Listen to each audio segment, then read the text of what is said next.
সাফল্য অর্জন করার পর ধ্রুব সত্য হলো তা ধরে রাখা কঠিন। পুরস্কারের ঝনঝনানি আর সংবর্ধনার জোয়ারে সেই অমোঘ নিয়মেই ভাসছেন সাফের অপরাজিত চ্যাম্পিয়নরা। দেশে ফেরার পর থেকেই মিলছে পুরস্কার আর সুযোগ সুবিধার আশ্বাস। সোমবার জাতীয় ক্রীড়া পরিষদের অডিটোরিয়ামে সেই মাত্রা গিয়ে ঠেকল ডাবলে। যুব ও ক্রীড়া প্রতিমন্ত্রী আমিনুল হক ফুটবলার ও কোচিং স্টাফের প্রত্যেকের হাতে লাখ টাকার চেক তুলে দেন। কেবল নগদ অর্থই নয়, যুবাদের জন্য ভবিষ্যতের এক বিশাল দুয়ারও খুলে দিয়েছেন।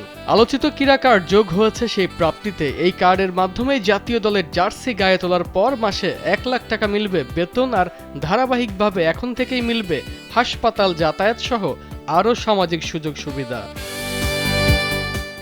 কেউ যদি পারফরমেন্স দল থেকে যদি কেউ বাদ পড়ে যায়, তাহলে কিন্তু সে আমাদের বেতন কাঠামোর যে আওতায় এনে যে ক্রিয়া ভাতা প্রদান করছি, সেই ভাতার আওতায় থেকে কিন্তু তারা সরে পড়বে। এইভাবে আমরা পর্যায়ক্রমে আমরা আমাদের স্বচ্ছতা নিরপেক্ষতা বজায় রেখে যারা বাংলাদেশকে রিপ্রেজেন্ট করছে তাদেরকে আমরা এগিয়ে নিয়ে যেতে চাই। কিন্তু এই পুরস্কার আর করতালি কি থামিয়ে দেবে তাদের ক্ষুধা? মোটেও না। মাঠের বীরদের চোখ এখন রঙিন এক আগামীর হাতছানি। আর্থিক প্রাপ্তির এই আনন্দ ছাপিয়ে আগস্টের শেষ সপ্তাহে শুরু হতে যাওয়া এএফসি অনূর্ধ্ব-20 এশিয়ান কাপ কোয়ালিফায়ার্সকে ঘিরেই সব পরিকল্পনা। These players will win the AFC, no doubt about it. These players are great players. Whether I'm here, I don't know, but these are great players. Bangladesh is very lucky to have such a good crop of young players, some excellent players. I don't read the papers and I listen to. I do my talking on the pitch. Coach Mark কক্সও শিষ্যদের মনে গেঁথে দিয়েছেন বড় কিছু অর্জনের বীজ। মাঠের লড়াইয়ে অবস্থান পোক্ত করতে এখন থেকেই কাজ শুরু করছেন সুলিভান ভাই ও গোটা দল। Hello everyone. I'm kind of surprised right now. I didn't think I was going to speak, but I'll keep it short. Thank you guys for showing up. I really shouldn't be surprised. You guys have showed up every step of the way. I'd like to thank everyone here. They've been so incredible.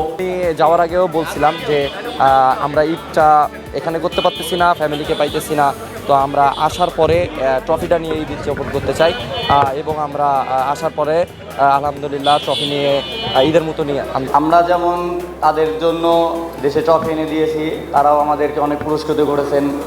এতে আমরা অনেক খুশি। আমরা তাদের কাছে চাইবো যেন তারা বাংলাদেশের ফুটবলটা নিয়ে একটু কাজ করে, তৃণমূল পর্যায়ে যেন ফুটবলটা নিয়ে একটু কাজ করে, যেন বাংলাদেশের ফুটবলটা ভবিষ্যতে আরও উন্নত জায়গায় যাইতে পারে। এ বলে আমি আর সংক্ষিপ্ত বক্তব্য শেষ করছি। আসসালামু আলাইকুম। আমার টিমের প্রতি আমার বিশ্বাস ছিল যে আমার টিম এবার কিছু একটা করবে, কারণ আমাদের যে ইউনিটি, আমাদের একে অপরের প্রতি বোঝাপড়া, আমাদের আন্ডারস্ট্যান্ডিং অনেক ভালো ছিল।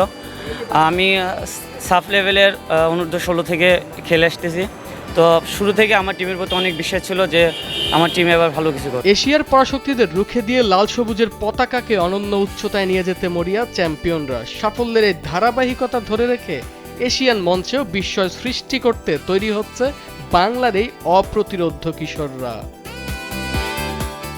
আরমান হাসান, কালবেলা।